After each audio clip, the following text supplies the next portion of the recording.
السلام علیکم ورحمۃ اللہ وبرکاتہ۔ کیسے ہیں آپ سب؟ امید ہے کہ آپ سب خیریت سے ہوں گے، ایمان اور صحت کی بہترین حالت میں ہوں گے۔ نحمدہ ونصلی علی رسولہ الکریم، اما بعد، اعوذ باللہ من الشیطان الرجیم، بسم اللہ الرحمن الرحیم۔ رب اشرح لی صدری ویسر لی امری واحلل عقدۃ من لسانی یفقہوا قولی۔ رب زدنی علما، رب زدنی علما، رب زدنی علما، آمین یا رب العالمین۔ بسم اللہ الرحمن الرحیم۔ یا ایہا الذین آمنوا، اے لوگو جو ایمان لائے ہو، لا تأکلوا، نہ تم کھاؤ، الربا، سود، اضعافا مضاعفہ، بڑھا چڑھا کر یا دگنا چگنا، واتقوا اللہ، اور ڈرو اللہ سے، لعلکم، تاکہ تم، تفلحون، تم فلاح پاؤ، واتقوا، اور ڈرو، النار، اس آگ سے، التی، وہ جو، اعدت، تیار کی گئی ہے، للکافرین، کافروں کے لیے۔ چونکہ غزوہ احد میں ناکامی رسول صلی اللہ علیہ وسلم کی نافرمانی اور مال دنیا کے لالچ کی وجہ سے ہوئی تھی، اس لیے اب لالچ کی سب سے زیادہ بھیانک شکل یعنی کہ سود سے منع کیا جا رہا ہے، اور خاص طور پہ فرمایا کہ بڑھا چڑھا کر سود نہ کھاؤ۔ اس کا یہ مطلب نہیں ہے کہ بڑھا چڑھا کر نہ ہو تو سود جائز ہو جائے گا، بلکہ سود کم ہو یا زیادہ ہو، مفرد ہو یا مرکب، مطلقاً حرام ہے، یعنی کہ وہ کسی صورت بھی حلال نہیں ہے۔ اور یہ قید جو ہے یہ حرمت کے لیے بطور شرط نہیں لگائی گئی، بلکہ واقع کی رعایت کے طور پر ہے، یعنی سود کی اس وقت جو صورتحال تھی اس کا بیان اور اظہار ہے، کیونکہ زمانہ جاہلیت میں سود کا یہ رواج عام تھا۔ جب ادائیگی کی مدت آ جاتی اور ادائیگی ممکن نہ ہوتی تو مدت میں اضافے کے ساتھ سود میں بھی اضافہ ہو جاتا، جس کی وجہ سے وہ تھوڑی سی رقم جو ہے وہ کسی پہاڑ کی طرح بڑی ہو جاتی تھی، اور ایک عام آدمی کے لیے اس کی ادائیگی ناممکن ہو جاتی۔ تو اس لیے اللہ تعالیٰ نے فرمایا کہ اللہ سے ڈرو اور اس آگ سے ڈرو جو کافروں کے لیے تیار کی گئی ہے، جس سے یہ تنبیہ مقصود ہے کہ سود خوری سے باز نہ آئے تو یہ فعل حرام تمہیں کفر تک پہنچا سکتا ہے، کیونکہ یہ اللہ اور اس کے رسول صلی اللہ علیہ وسلم سے جنگ ہے۔ یہاں پر کافرین جو ہے یہ سود خوروں کے لیے استعمال ہوا ہے۔ وَأَطِيعُوا اللَّهَ، اور اطاعت کرو اللہ کی، وَالرَّسُولَ، اور اس کے رسول، لَعَلَّكُمْ، تاکہ تم، ترحمون، تم رحم کیے جاؤ۔ اس آیت سے پتہ چلتا ہے کہ جب انسان اللہ اور اس کے رسول کی اطاعت کرتا ہے تو اس کے اوپر پھر اللہ تعالیٰ کی رحمتیں نازل ہوتی ہیں، اللہ تعالیٰ اپنا کرم اور فضل کرتے ہیں۔ پھر مزید فرمایا وَسَارِعُوا، اور دوڑو، إِلَى مَغْفِرَةٍ، طرف بخشش کے، مِن رَبِّكُمْ، اپنے رب کی طرف سے، وَجَنَّةٍ، اور جنت کے، عَرْضُهَا، چوڑائی اس کی، السَّمَاوَاتُ، آسمانوں، وَالْأَرْض، اور زمین کے برابر ہے، برابر یہاں بریکٹ ہوگا، اُعِدَّت، تیار کی گئی ہے، للمتقین، متقیوں کے لیے۔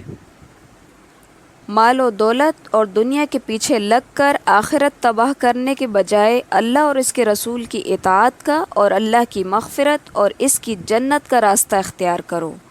جو متقین کے لیے اللہ تعالیٰ نے تیار کی ہے۔ یہی وجہ ہے کہ آگے پھر اللہ تعالیٰ متقین کی کچھ صفات بیان فرماتے ہیں۔ فرمایا الذین، یہ لوگ، ینفقون، وہ خرچ کرتے ہیں، فی السراء، آسانی میں، والضراء، اور سختی میں، والکاظمین، اور پینے والے ہیں، الغیظ، غصہ،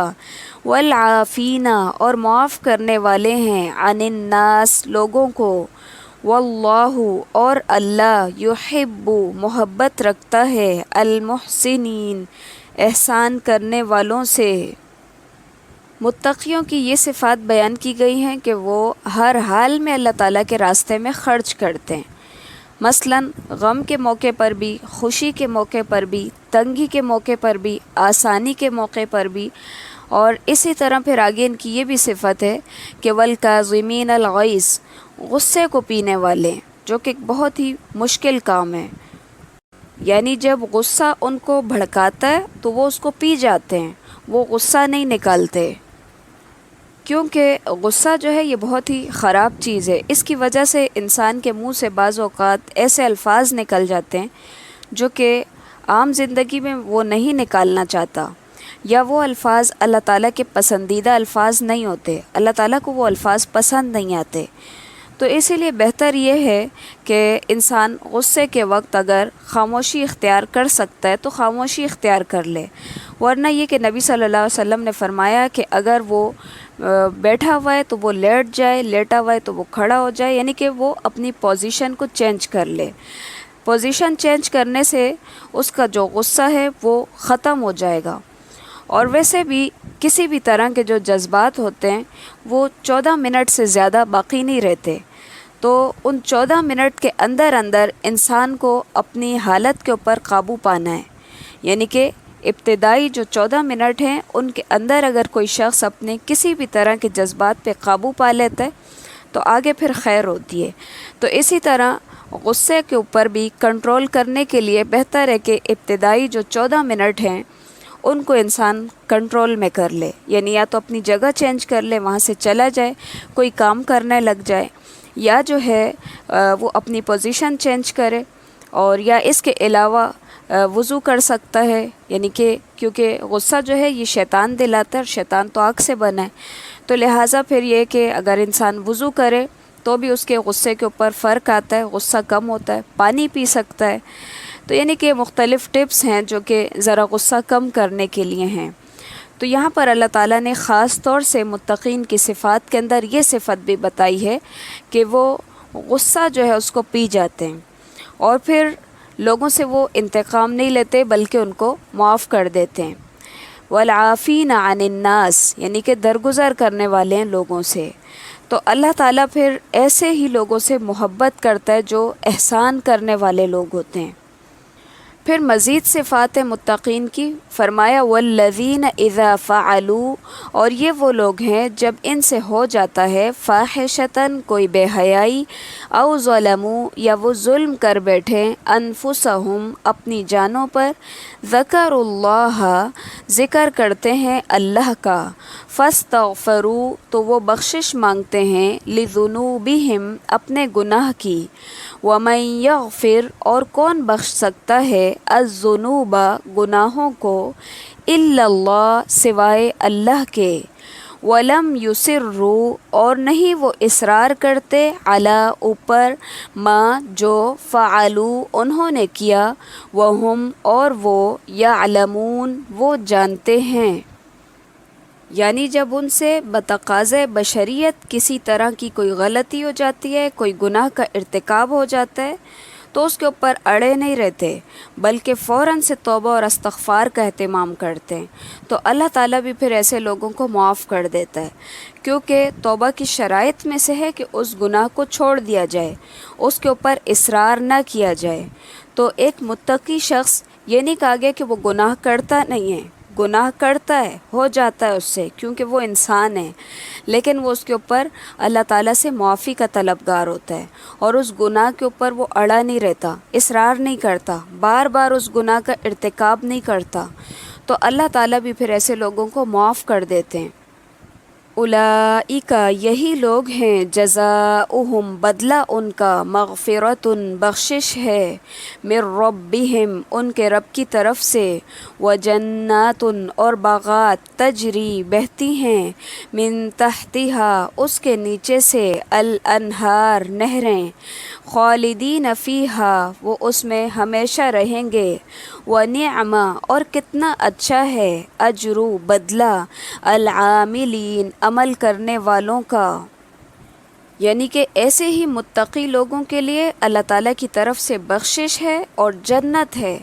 پھر آگے جنت کی صفت بتائی جا رہی ہے کہ اس کے نیچے سے نہریں بہتی ہیں، اور پھر یہ متقی لوگ جنت کے اندر ہمیشہ رہیں گے، اور یہ بہت اچھا بدلہ ہے۔ اور یہ ہے کس کے لیے؟ عاملین، جو عمل کرتے ہیں، بیکار لوگوں کے لیے نہیں ہے۔ جو لوگ عمل کرتے ہیں یہ ان لوگوں کے لیے ہے۔ قد تحقیق خلت گزر چکے من قبلکم تم سے پہلے سنن کئی واقعات فسیرو تو چلو پھرو فی الارض زمین میں فانظرو پھر دیکھو کیفا کیسا کانا ہوا عاقبت انجام المکذبین جھٹلانے والوں کا۔ جنگ احد میں مسلمانوں کا لشکر 700 افراد پر مشتمل تھا، جس میں سے 50 تیر اندازوں کا ایک دستہ آپ صلی اللہ علیہ وسلم نے عبداللہ بن جبیر رضی اللہ تعالی عنہ کی قیادت میں ایک پہاڑی پر مقرر فرمایا، اور انہیں تاکید کر دی کہ چاہے ہمیں فتح ہو یا شکست، تمہیں یہاں سے ہلنا نہیں ہے، اور تمہارا کام یہ ہے کہ جو بھی گھوڑا سوار تمہاری طرف آئے تیروں سے اس کو پیچھے دھکیل دینا۔ لیکن جب مسلمان فتح یاب ہو گئے اور مال اور اسباب سمیٹنے لگے تو اس دستے میں اختلاف ہو گیا۔ کچھ کہنے لگے نبی صلی اللہ علیہ وسلم کے فرمان کا مقصد تو یہ تھا کہ جب تک جنگ جاری رہے یہیں جمے رہنا، لیکن یہ جنگ ختم ہو گئی ہے اور کفار بھاگ رہے ہیں تو یہاں رہنا ضروری نہیں ہے۔ چنانچہ انہوں نے بھی وہاں سے ہٹ کر مال اور اسباب جمع کرنا شروع کیا، اور وہاں نبی صلی اللہ علیہ وسلم کے فرمان کی اطاعت میں صرف 10 لوگ باقی رہ گئے، یعنی 40 افراد جو تھے وہ چلے گئے، پیچھے صرف 10 افراد باقی رہے، جس سے کافروں نے فائدہ اٹھایا اور ان کے گھوڑا سوار پلٹ کر وہیں سے مسلمانوں کے عقب میں جا پہنچے اور ان پر اچانک سے حملہ کر دیا، جس سے مسلمانوں میں افراتفری مچ گئی، اور وہ غیر متوقع حملے سے سخت سراسیمہ ہو گئے، جس سے مسلمانوں کو قدرتی طور پر بہت تکلیف ہوئی۔ ان آیات میں اللہ تعالیٰ مسلمانوں کو تسلی دے رہے ہیں کہ تمہارے ساتھ جو کچھ ہوا یہ کوئی نئی بات نہیں ہے، پہلے بھی ایسا ہی ہوتا آیا ہے، لیکن بالآخر تباہی اور بربادی اللہ اور اس کے رسول کی تکذیب کرنے والوں کا ہی مقدر بنی ہے۔ ھذا بیان للناس، یہ بیان ہے لوگوں کے لیے، وہدن اور ہدایت، وموعظۃ اور نصیحت ہے، للمتقین متقیوں کے لیے۔ ھذا سے مراد قرآن ہے کہ قرآن عام لوگوں کے لیے بیان ہے اور متقی لوگوں کے لیے یہ ہدایت اور نصیحت کا سبب ہے۔ ولا اور نہ تہنوا تم سستی کرو، ولا تحزنوا اور نہ تم غمگین ہو، وانتم الاعلون اور تم ہی بلند ہونے والے ہو، ان کنتم اگر ہو تم مؤمنین مومن۔ یعنی کہ مسلمانوں کو تسلی دی جا رہی ہے کہ گزشتہ جنگ میں جو بھی تمہارا نقصان ہوا ہے اس سے نہ تو تم سست ہو اور نہ اس پر غم کھاؤ، کیونکہ سستی اور غم یہ دونوں ہی ایسی چیزیں ہیں جو انسان کو ناکارہ کر دیتی ہیں، کیونکہ اگر انسان سست پڑا رہے اور عمل نہ کرے تو بیکار ہو جاتا ہے۔ اسی طرح ایک شخص اگر غم کرتا رہے تو بھی وہ کسی کام کے قابل نہیں رہتا، کیونکہ وہ ڈپریشن کا مریض ہو جاتا ہے، اور وہ ہر وقت پھر ماضی کے اندر جیتا ہے کہ ماضی میں ایسا ہوا، یعنی کہ جلتا کوڑتا رہتا ہے، اور آخر کیا ہوتا ہے کہ ڈپریشن کا مریض بن کے بالکل ناکارہ ہو کے رہ جاتا ہے۔ تو اسی لیے یہاں پہ مسلمانوں کو خاص طور سے یہ بات کی جا رہی ہے کہ تم سستی بھی نہ کرو اور تم غم بھی نہ کرو، کیونکہ ایک وقت ایسا آئے گا کہ تم ہی غالب رہو گے اگر تم مومن ہوئے تو۔ اور یہاں پر اللہ تعالیٰ ایمان کی قوت کا اصل راز اور ان کی کامیابی کی بنیاد بھی واضح کر رہے ہیں۔ فرمایا کہ اگر تم مومن ہوگے تو ہی تم کامیاب رہو گے، لیکن شرط کیا ہے کہ سستی نہیں دکھانی اور غمناک نہیں ہونا۔ اور حقیقت بھی یہی ہے کہ اس کے بعد مسلمان ہر مارکے کے اندر پھر سرخرو ہی ہوئے۔ ان اگر یمسسکم چھوا ہے تم کو یا پہنچا ہے تم کو قرحن کوئی زخم، فقد مسا تو تحقیق پہنچا القوم اس قوم کو بھی قرحن زخم مثلہ اسی جیسا وتلک الایام اور یہ دن ہیں نداولها ہم عدلتے بدلتے ہیں ان کو بین الناس درمیان لوگوں کے ولیعلم اللہ اور تاکہ جان لے اللہ الذین آمنوا ان لوگوں کو جو ایمان لائے ویتخذ منکم اور بنا لے تم میں سے شہداء شہید واللہ اور اللہ لا یحب نہیں وہ محبت رکھتا الظالمین ظالموں سے۔ اب یہاں پر ایک اور انداز سے مسلمانوں کو تسلی دی جا رہی ہے کہ اگر جنگ احد میں تمہارے کچھ لوگ زخمی ہوئے ہیں تو کیا ہوا، تمہارے مخالف بھی تو جنگ بدر میں اور جنگ احد کی ابتدا میں اسی طرح زخمی ہوئے، اور اللہ تعالیٰ کی حکمت کا تقاضا ہے کہ وہ فتح اور شکست کے ایام کو عدلتا بدلتا ہے، کبھی غالب کو مغلوب کر دیتا ہے اور کبھی مغلوب کو غالب کر دیتا ہے۔ یہ تو اللہ تعالیٰ کی حکمتیں ہیں، تاکہ کوئی یہ نہ سمجھنے لگ جائے کہ وہ ہر چیز کے اوپر قادر ہے، اس کا جب دل چاہے وہ فتح حاصل کر لے، نہیں بلکہ یہ اللہ تعالیٰ کی دین ہے، وہ جس کو چاہے فتح یاب کرے اور جس کو چاہے شکست سے دوچار کرے۔ وَلِيُمَحِّصَ اللَّهُ اور تاکہ الگ کر دے اللہ الَّذِينَ آمَنُوا ان لوگوں کو جو ایمان لائے وَيَمْحَقَ الْكَافِرِينَ اور مٹا دے اللہ کافروں کو۔ جنگ احد میں مسلمانوں کو جو عارضی شکست ان کی اپنی کوتاہیوں کی وجہ سے ہوئی، اس میں بھی کئی حکمتیں اللہ تعالیٰ کی طرف سے پنہاں تھیں، جنہیں اللہ تعالیٰ نے آگے بیان بھی کیا ہے، اور کچھ یہ ہیں۔ ایک یہ کہ اللہ تعالیٰ ایمان والوں کو جان لے، کیونکہ صبر اور استقامت ایمان کا تقاضا ہے۔ جنگ کی شدتوں اور مصیبتوں میں جنہوں نے صبر و استقامت کا مظاہرہ کیا، یقیناً وہ سب مومن ہیں۔ دوسری یہ کہ کچھ لوگوں کو شہادت کے مرتبے پر فائز کر دے۔ تیسری یہ کہ ایمان والوں کو ان کے گناہوں سے پاک کر دے۔ تمحیص کے معنی ہوتے ہیں اختیار، یعنی کہ چن لینا۔ ایک معنی تطہیر اور ایک معنی تخلیص کے ہیں۔ آخری دونوں کا مطلب گناہوں سے پاکی اور خلاصی ہے۔ اور چوتھی وجہ یہ تھی کہ کافروں کو مٹا دے، وہ اس طرح کی وقتی فتح یابی سے ان کی سرکشی اور تکبر میں اضافہ ہوگا، اور یہی چیز ان کی تباہی اور ہلاکت کا سبب بنے گی۔ تو یہاں پر یہ 4 حکمتیں بیان کی گئی ہیں، یعنی جنگ احد میں جو کچھ مسلمانوں کے ساتھ ہوا اس کے اندر یہ حکمتیں بھی پوشیدہ تھیں۔ ام حسبتم کیا سمجھ لیا تم نے ان تدخلوا کہ تم داخل ہو جاؤ گے الجنت جنت میں ولما اور حالانکہ نہیں یعلم اللہ جانا اللہ نے الذین ان لوگوں کو جاہدوا جنہوں نے جہاد کیا منکم تم میں سے وَيَعْلَمَ اور وہ جان لے الصابرین صبر کرنے والوں کو، یعنی بغیر قتال اور شدید لڑائی کے اور بغیر آزمائشوں کے کیا تم لوگ جنت میں چلے جاؤ گے؟ نہیں، بلکہ جنت تو ان لوگوں کو ملے گی جو آزمائش میں پورے اتریں گے، جیسا کہ دوسرے مقام پر بھی فرمایا کہ ام حسبتم ان تدخلوا الجنت ولما یأتکم مثل الذین خلوا من قبلکم مستهم البأساء والضراء وزلزلوا کیا تم نے یہ گمان کیا کہ تم جنت میں چلے جاؤ گے اور ابھی تم پر وہ حالت آئی ہی نہیں ہے جو تم سے پہلے لوگوں پر آئی تھی، انہیں تنگ دستی اور تکلیفیں پہنچیں اور وہ خوب ہلائے گئے۔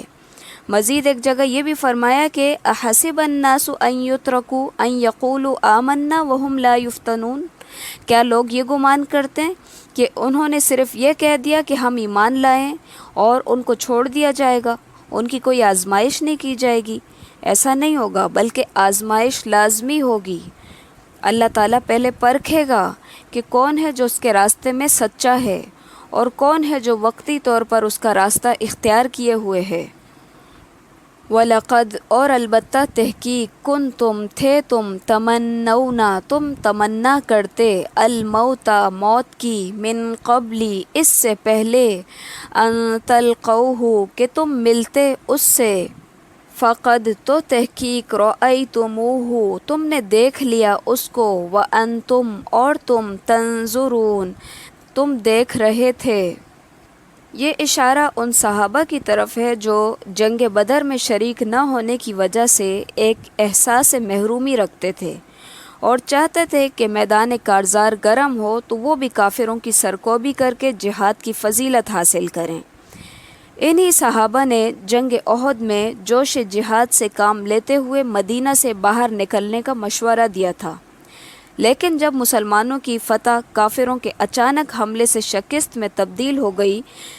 جس کی تفصیل ابھی کچھ دیر پہلے ہی ہم پڑھ چکے ہیں، تو یہ جو پرجوش صحابہ اکرام تھے یہ سراسیمگی کا شکار ہو گئے اور بعض نے راہ فرار اختیار کی، اور اس کی تفصیل جو ہے آگے آئے گی، اور بہت تھوڑے لوگ ایسے تھے جو کہ اس وقت ثابت قدم رہے۔ تو اسی لیے حدیث میں آتا ہے کہ تم دشمن سے مٹ بھیڑ کی تمنا مت کرو اور اللہ تعالیٰ سے عافیت طلب کرو، تاہم جب خود ہی حالات ایسے بن جائیں کہ تمہیں دشمن سے لڑنا پڑ جائے تو پھر ثابت قدم رہو، اور یہ بات جان لو کہ جنت تلواروں کے سائے تلے ہے۔ رأیتموہ اور تنظرون دونوں کے ایک ہی معنی ہیں، یعنی دیکھنے کے۔ تاکید اور مبالغے کے لیے دو لفظ لائے گئے ہیں، یعنی تلواروں کی چمک، نیزوں کی تیزی، تیروں کی یلغار اور جان بازوں کی صف آرائی میں تم نے موت کا خوب مشاہدہ کر لیا، کیونکہ اس سے پہلے تو صرف آرزو کر رہے تھے کہ کاش ہمیں موقع ملے۔ اب یہاں پر ان کو موقع مل گیا تو کچھ لوگ جو تھے وہ وہاں سے چلے گئے، یعنی کہ انہوں نے میدان کارزار کو چھوڑ دیا۔ تو اسی لیے اللہ تعالیٰ فرما رہے ہیں پہلے تو تم تمنا کر رہے تھے، اور جب تم نے موت سے ملاقات کی، یعنی کہ جب تم نے موت کو اپنے سامنے دیکھ لیا تو پھر کیا ہوا، یعنی کہ اس سے بالکل مختلف حال ہوا، کیونکہ حقیقت ہمیشہ الگ ہوتی ہے خیالات کی نسبت۔